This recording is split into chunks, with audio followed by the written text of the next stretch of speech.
Today, my friends, we're looking at the Axial SCX10 III JL Unlimited kit. It's just celebrated its second birthday. Let's take a look.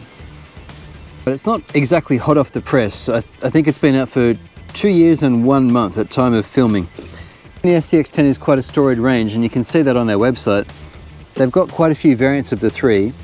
They had, I think, 5 variants of the 2. Let's see, there was the Unimog, the Raw Builders kit, the original Cherokee, the Trail Honcho, the Deadbolt. There were at least 5, maybe 6 or more SCX10 II variants. I haven't looked them up. And of course the SCX10 itself, the original, had, I think at least 4 or 5 variants as well. So the 3 is no exception. The one difference in the SCX10 III was the Gladiator, and we've looked at the Gladiator before. We've tested it here on the course. We've done the 6 problems, which we're going to do today. But that was already to run. This is the kit.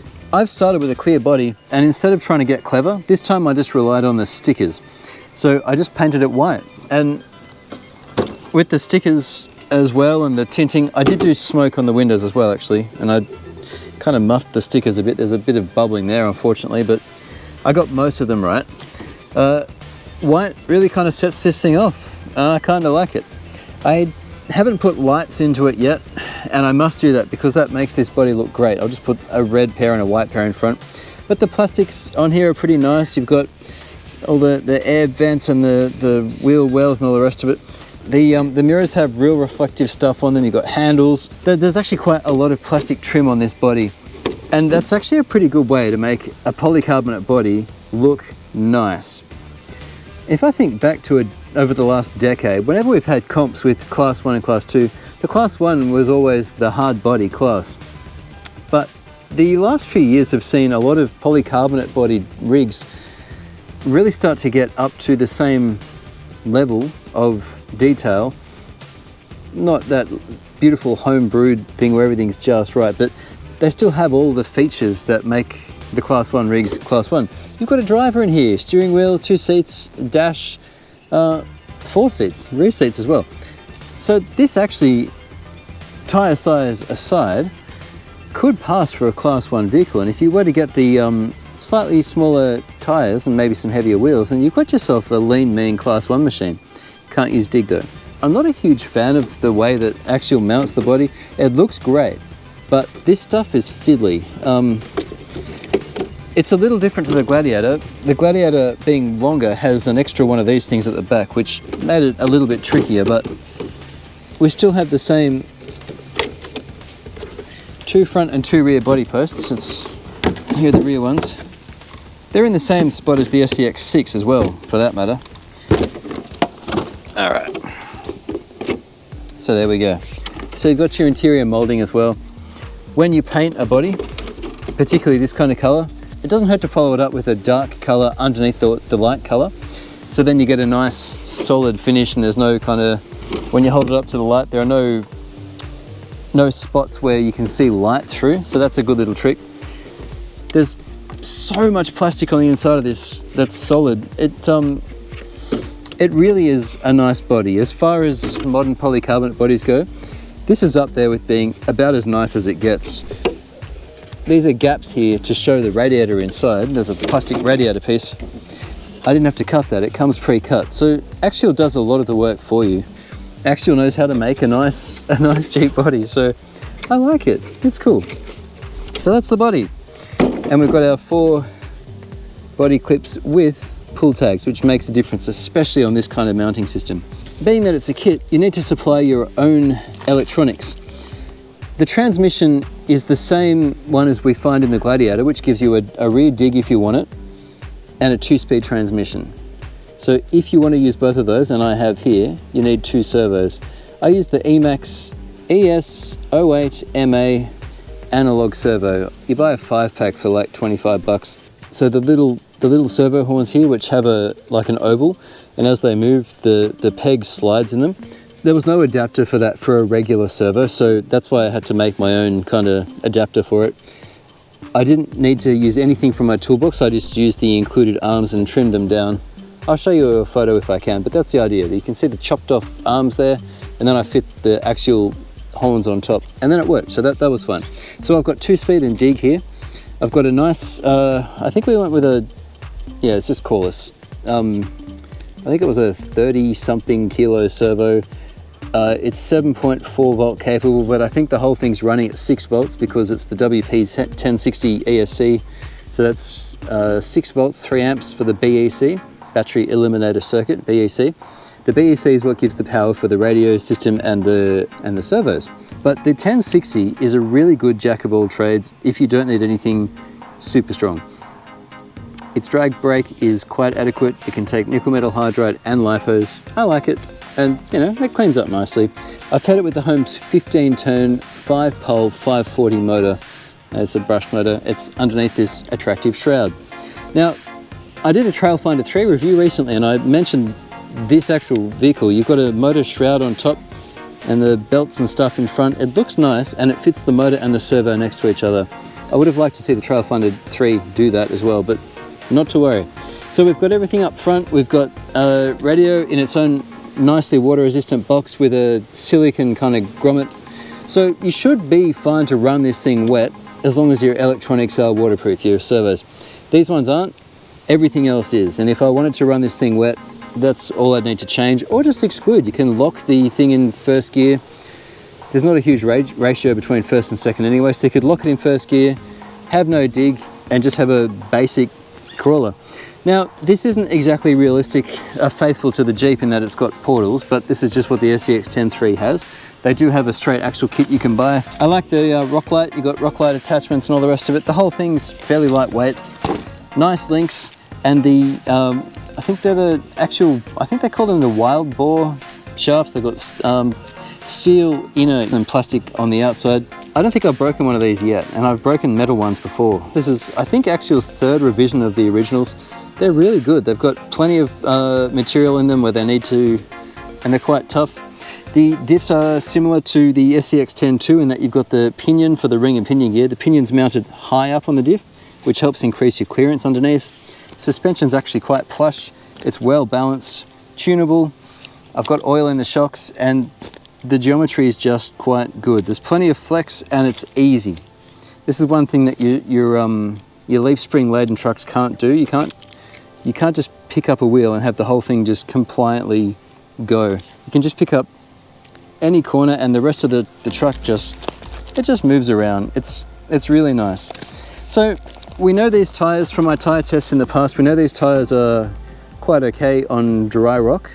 They're very poor in wet, and they're not great on dirt either. But we're on dry rock today, so I think we should stick the same battery I stick into all my test trucks, which is a Turnigy 700 milliamp hour 3S battery. We'll stick that in. I need to go get my adapter because I've got the wrong one for that. I'll put it in the front battery bay. There are 2. Oh, I'll show you a trick too. This is too long for this little battery. When you're trying to secure a shorter battery, you loop it through itself. It doesn't seem like much, but then we come around and go through the thing again. We have actually taken a few centimeters off, or a couple of inches, whatever it is. Stick that guy in like that, and now we actually have a more appropriate length for that little battery. And then move it all the way forwards. You want slightly forward bias here for your weights. And I have an adapter. Now here's how I make adapters. I've got the XT30, which is a fine connector. They're so named because they're rated at particular amps. So XT30, 30 amp max, continuous. XT60, 60, and the bigger fat ones, the XT90s, 90 amps. Now you know. I've taken a 30 and a 60 of the appropriate gender to fit the batteries and the connectors, and also my chargers. What I do is I put solder on the 2 pins, and then I just put the smaller one against it on one side, typically sitting on the bench like that, sometimes with something under it, and I add solder, like you tin both connectors and you just put them together, and then heat shrink over the top, and hey presto, a connector. And you can do that for any connector, well, any connector that works like that. Now the other thing I'm going to do here, get the adapter on, so now my XT30 battery will fit my XT60 connector. We happen to have a second battery case here. We don't need to do it up or anything clever, but we're just going to run the wire through it like that. because now it's out of the way if you're moving parts instead of just flapping around inside. And that's pretty much it. I've got my on-off switch here. I went up to get the adapter just now, and I also brought down the Gladiator so I could show you wheelbase differences and stuff. Anyway, let's get this thing mounted. I've got my GT5 and I've just changed it to the SCX10 III. Turn it on. We'll just make sure everything's good.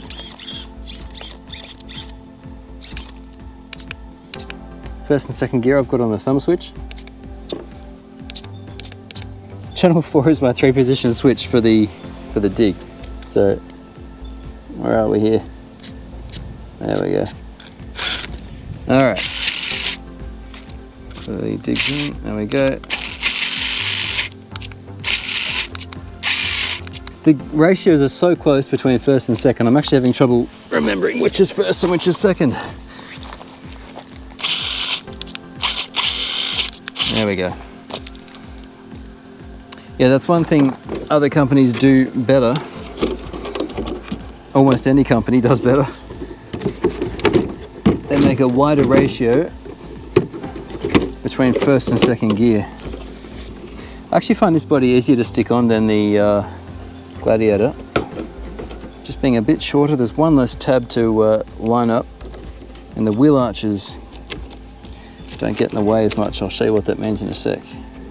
Still isn't the most convenient thing to put together. Okay, the wheel arches, there are wire retention lines on the body, and they kind of get in the way of this when it goes on, but you can tell you're on as long as the body's lined up inside these guys. And I was saying the Gladiator has an extra one of these, 1, 2, 3, and you've got 1, 2. So your length is a little different. The front should be the same because it's the same mold on the front. So the end of the tire, from my point of view, is just on the axle nut there. So you've got a fair difference in length. Let's hit the problems. Okay, this is problem 1, and also the very first time I've driven this truck. Oh, I forgot to mention something. I'll just tell you before we drive. I needed to put some shims between the end of the drive shaft and the axle because there was too much movement, and when you went in reverse, it bound up badly in front. Problem 1. Oh, and it didn't include shims either. I had to provide them myself. They're half a mil thick, I think I used. Now there's no overdrive gear in this thing, and these tyres are brand new, so these will work against the SCX10 III.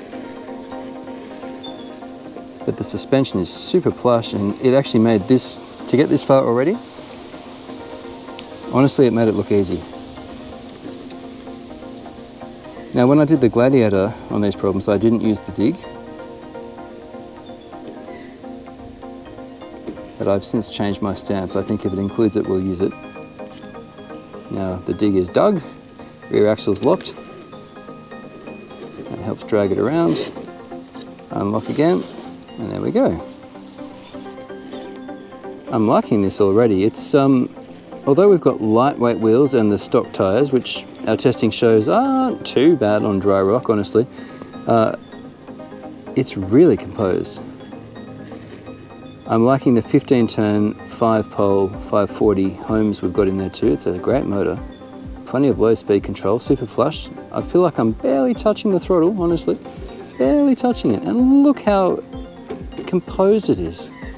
Now we had tyres tickling the back of this wheel arch here. That bends in a bit. I guess you could shave that flat to help stop that from happening. But my first impression of this thing, driving it, I've been looking forward to trying it, is it's really, really nice. Quite a lot better than the Gladiator because of that length difference. It really has helped it just be composed on the really steep stuff. The Gladiator couldn't do that.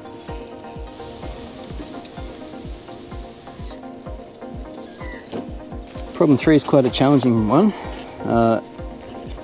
I cannot tell you at this point whether it'll walk it up or not.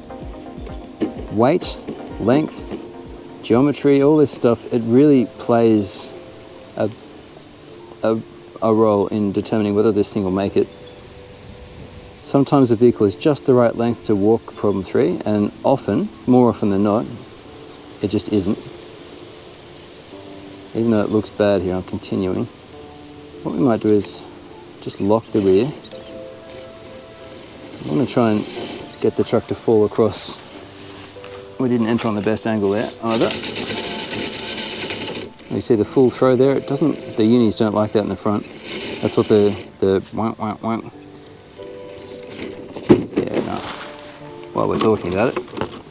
The difference between universal joints, you see the, you got to look closer here, but it's, a universal is the two U's that join like this.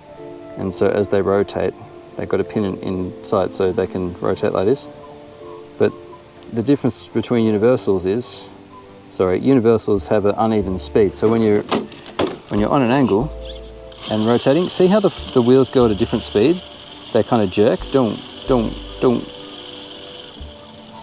CVD stands for constant velocity drive, and they're those round cups that have the thing inside it and there's a ball across, so as they move, they don't give you this jerkiness, but they're not as strong because they rely on a little pin.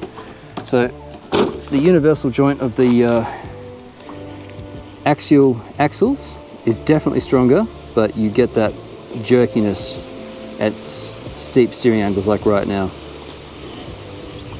That's a design decision for durability over smoothness, and I don't have a problem with it. Now, although it's a polycarbonate body, we're kind of top heavy, that's why it wants to tip. I accidentally reversed, I meant to go forward then. Yep, all right, so we'll have to try something different here.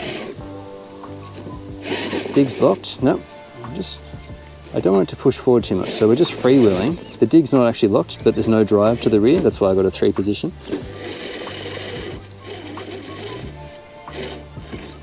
Drive again.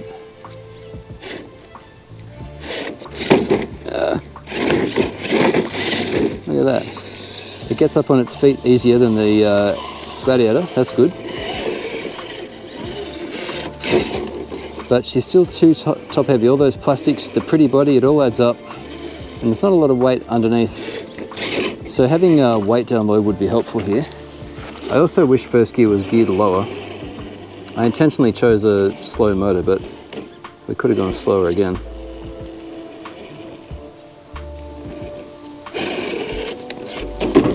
No. I think problem 3 might be out. Okay, problem 3 was out. Let's try problem 4.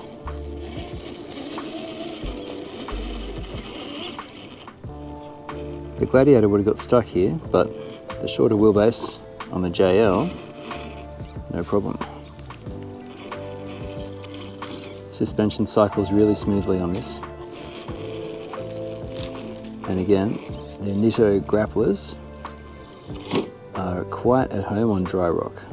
We're going to steer and try and grip a bit here. Ooh, that gripped way better than I thought it would. Tail.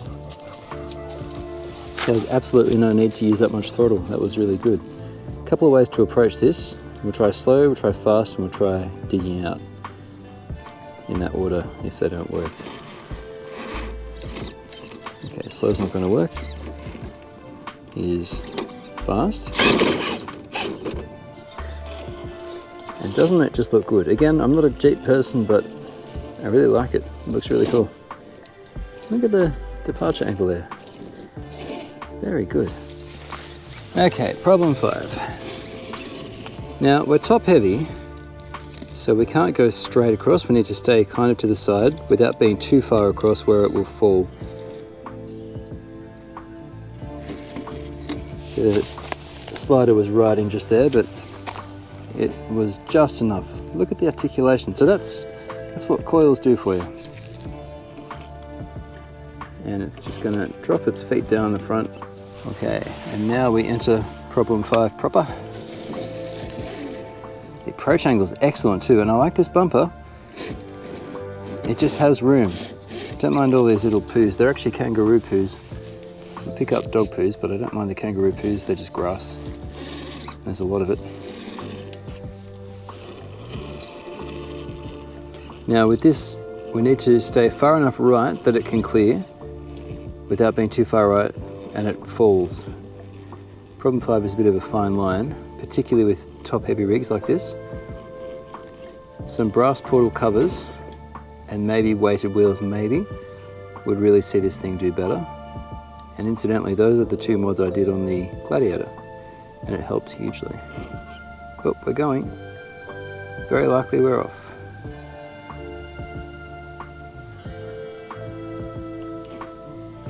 Ooh, look at that, recovered. I don't like our chances here.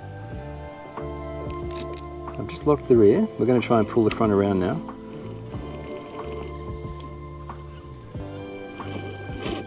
And okay, so now it's under pressure. Now we're going to pop out of dig. Ready? Now. Oh, if I hadn't come off the throttle, we would have made that. That was interesting. All right, try it again. This time we'll stay a bit more to the left. And because it's a shorter wheelbase, that was fine. So I couldn't have done that with the Gladiator. With the JL, no problem. And again, look at the articulation.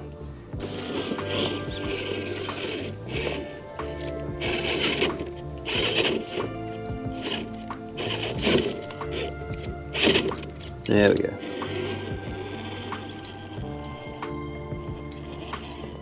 Oh.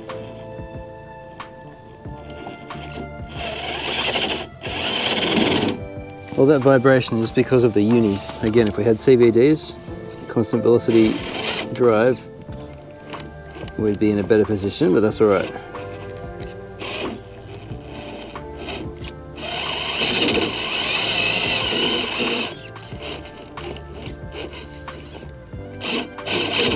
There we go. There we go.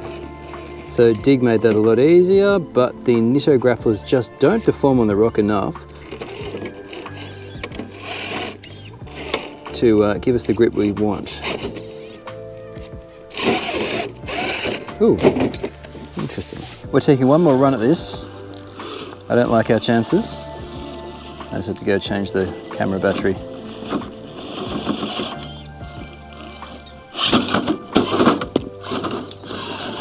You can actually still hear it in the reversing. There's this funny clicking.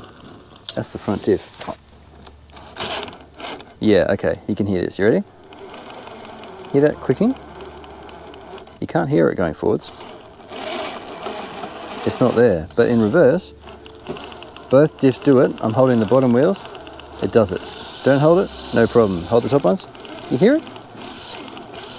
The only thing that allows this to run smoothly is that I've got some shims, and I think you actually need it for it to work smoothly. So there's something strange about that, but oh well. What I like about it, having just done the testing, is the approach and departure angles are beautiful, and the front bumper is nice and thin. It's as wide as the front here, not as wide as the A pillars though. So for a class 1, what I was saying before, you would actually need a wider bumper and smaller wheels. But that stuff aside, for a chassis mounted servo system that's nicely stock looking, apart from the portals, did all right. We got problems 1 and 2. We couldn't do problem 3, and we did problem 4 easily, and then problem 5. So we just couldn't do 3 and 6. They're the 2 problems we couldn't do. For a stock machine, this is about average, possibly above average. That's for a stock 1.9 rock crawler.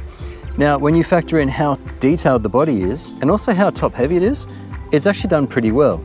And I think if we got some brass portal outers and maybe heavier wheels, I don't like heavier wheels, I prefer the weight on the axles. In any case, if we can get maybe 100 to 150 grams on each corner, I bet it would do better. It is actually quite top heavy, and that top heaviness made part of problem 5 challenging, and we had some trouble with traction on problem 6. So overall, I like it.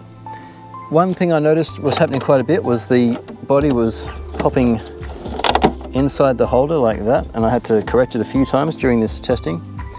Another thing I noticed was the sliders did their job. They worked quite well. Another thing I noticed was the mirrors got bent out of shape with various rolls and tumbles. But they've held up, and because everything can actually move, it's all right. And also being polycarbonate, all the scratches and rock dust I've got on the body here, once you clean it off, the body still looks great. So there's a lot to like about polycarbonate bodies. And if it was a hard body rig, the top heavy issue, the center of gravity issue would be way worse. So for out of the box, once you've got your electronics in it for a kit, it's pretty good. As far as what I spent, I think I came out ahead about $80 or so building the kit and then putting the electronics in. We've got cheap shifting servo and cheap dig servo, relatively cheap ESC, that's the WP-1060. The motor was only about 20 bucks, it's just a Holmes 5-pole, and the steering servo is about a $50 unit. It's a Coreless running at 6 volts. That is enough to make this thing durable. It'll steer better and longer than the RTR version, and you get both servos. It's a cheap receiver, it's like a $15 receiver, the FSA6 I think, combined with the GT5, which gives you 6 channels. We only need 4 channels. We need throttle, steering, gear shifter, and your dig. That's channel 4, that's a little switch I've been using on this video. Overall, quite happy with it. Recommend it if you're after a kit. I've built several kits over the last 5 years or so, like quite a few kits. This went together easily. The axial instructions are very good. The parts quality is high. You don't really need to change anything. The shocks, the quality of the shocks included is very good. It is a one-piece plastic portal axle. Overall though, pretty happy with it. Throw me a like if you found this useful, and I will catch you again soon when we put this on the course against the Gladiator, which has been slightly modified, so it won't be purely scientific, but we'll at least get to see how the shorter wheelbase goes against the longer wheelbase. I'll catch you then. Thanks for watching. And I've got my dig on the... Might cut that bit out.